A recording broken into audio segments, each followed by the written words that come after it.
Exist नहीं करता है, एग्जिस्ट करता है।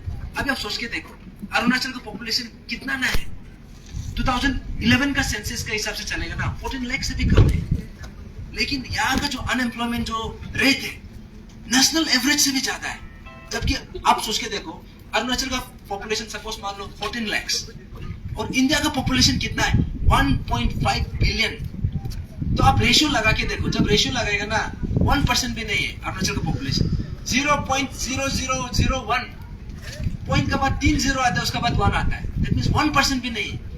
लेकिन इतना कम पॉपुलेशन होने का बावजूद भी यहाँ का जो अनएम्प्लॉयमेंट रेट है नेशनल एवरेज से भी ज्यादा है। This is seriously alarming. तो ऐसा में अभी आप सोच के देखो यहाँ में हम लोग जो स्टेट का जो इकोनॉमिक स्ट्रक्चर है, इकोनॉमिक जो कंडीशन है, we are a begging bowl.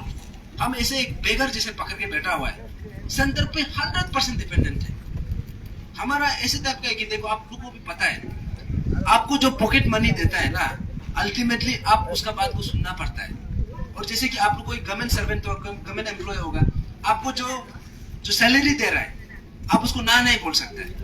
वैसे ही हम लोग जो है स्टेट जो है सेंटर पे इतना डिपेंडेंट है कि वो अगर सफेद को काला बोलो बोलने से हम लोग बोलने के लिए भी रहती है। और हम लोग जबकि we are a tribal state, we are suppose to be, यहाँ पे हम लोग ऑटोनॉमी मांगना भी चाहिए, अपना ट्राइबल राइट्स मांगना चाहिए। अभी ऐसे टाइप का हो गया कि सेंटर जो बोले जो दिक्कत करेगा हम ऐसे चीज रिपीट कर देता है। दैट मीन्स ये जो बेगिंग बाउल वाला जो एक क्राइसिस है, जो इकोनॉमिक जो स्ट्रक्चर है, now this has to be change into self reliance. और सेल्फ रिलायंस कैसे होगा, हम यहाँ पे अपना जो पोटेंशियल है, हमारा पोटेंशियल क्या क्या में है, टूरिज्म सेक्टर में है, इसको हमको ऑप्टिमाइज करना है। यहाँ में हमारा पोटेंशियल क्या में है, रिन्यूएबल एनर्जी सेक्टर में है, इसको हम ऑप्टिमाइज करना है। यहाँ में हमारा पोटेंशियल क्या में, एग्रीकल्चर हॉर्टिकल्चर में है, इसको हमको ऑप्टिमाइज करना है। And somebody has to talk about this। किसी ना किसी को इसको शुरू करना पड़ेगा। कोई पॉलिटिकल पार्टी में बात करने के लिए रेडी नहीं है, कोई कैंडिडेट बात करने के लिए रेडी नहीं है। नाउ इट इज टाइम कि ऐसा कोई लीडर आना है, ऐसा कोई पार्टी बनना है जिसका आइडियोलॉजी, जिसका एजेंडा, जिसका मैनिफेस्टो इशू बेस्ड हो, जो स्टेट का हित में हो, जो स्टेट का आने वाला पीढ़ी के लिए हो। तो इसलिए हम लोगों ने डिसाइड किया है कि पोस्ट इलेक्शन हम लोगों का एक पार्टी फॉर्मेशन होगा। इसमें हम लोग इंडिजिनियस इश्यूज को टॉप प्रायोरिटी में रखेगा। और इसका आज का जो हमारा जो बाकी एजेंडास है उसमें से हम लोगों ने ये डिलिमिटेशन वाला पॉइंट को भी डाला है, क्योंकि Arunachal Pradesh it's high time यहाँ में डिलिमिटेशन प्रोसेस जो है ये शुरू होना है।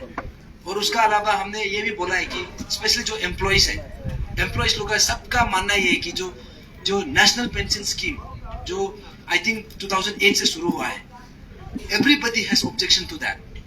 और यहाँ में ऐसा है कि बहुत ज्यादा स्टेट में जो नेशनल पेंशन स्कीम से अभी उसको रोल बैक करके पुराना वो में ओल्ड पेंशन स्कीम में वापस गया है। तो उसका अभी हम लोग का ये मानना है कि अभी ओल्ड पेंशन स्कीम को दोबारा से अरुणाचल में इसको रीइंस्टेट करना है। तो इसलिए this are some of the points जहाँ में हम लोग बात करने जा रहे हैं। और जो भी बाकी पॉइंट्स है ऑब्वियसली कैंडिडेट खुद बात करेगा, लेकिन मोर और लेस आप सबको आइडिया हो गया होगा कि हम लोग यहाँ में अंधा-धुंधा में खुदा नहीं है। After lot of debate and lot of deliberation और हम लोग दर्द को महसूस करके यहाँ में आया है। हम अभी तक एपीपीएससी इशू में ही कन्फाइन रह रहा था, क्योंकि इसलिए रह रहा था क्योंकि पीए जैसे कभी भी दूसरा इशू को बात करने के लिए आया नहीं था। हम लोग मिक्सअप करना भी नहीं चाहता था, खिचड़ी पकाना नहीं था, जबकि इतना ज्यादा इशू है जिसमें बात कर सकता था। लेकिन नाउ दैट अभी हम लोग का टीम का बिहाफ में we are putting up a candidate Teji Rana sir को, इसको हम पुट अप कर रहे हैं। तो we are going to represent much more than just APPSC issue. और एपीपीएससी इशू जो है हम लोग का तो प्रायोरिटी रहेगा। उसको अभी हम इंट्रोस्पेक्शन करने के लिए सरकार का जो कॉन्सेंस है याद दिलाने के लिए कि you have been failing us all this time and we are not keeping quiet any more. तो उतना बोल के I'll keep it here. Thank you so much. Thank you so much, our Vice Chairman. आज का दिन यहाँ में आप लोग ऑलरेडी देख रहे हैं, या डोनेशन बॉक्स लगाया हुआ